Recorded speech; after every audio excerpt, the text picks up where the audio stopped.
আব্বা তোমার যদি বেশি খারাপ থাকে তোমাকে হাসপাতালে নিয়ে যাই।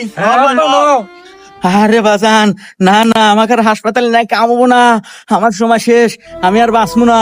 আর শোন, আমি তো মরেই যামু, মরে যাওয়ার আগে তোকে আর কয়েকটা কথা কয়া যায়। তোরা তিনটো ভাই মিলামিশা থাকিস, কোনো নিজেদের মধ্যে বিবাদ টিবাদ করিস না। গেদা শাহিন, শোন, ওই যে উল্লাপাড়ার স্টেশন রোড ওই সাইড টুকা তুই নিস। আচ্ছা আব্বা। আর গাদা সিংকু তুই শোন, ওই যে সিরাজগঞ্জ চায়নাবাদ ওই সাইটে অনেক লোকজন, লোকের লোক আরো নয়, ওখানে ব্যবসাও ভালো হয়, ওই সাইডটুকটা তুই নিস বাজান। ঠিক আছে আব্বা।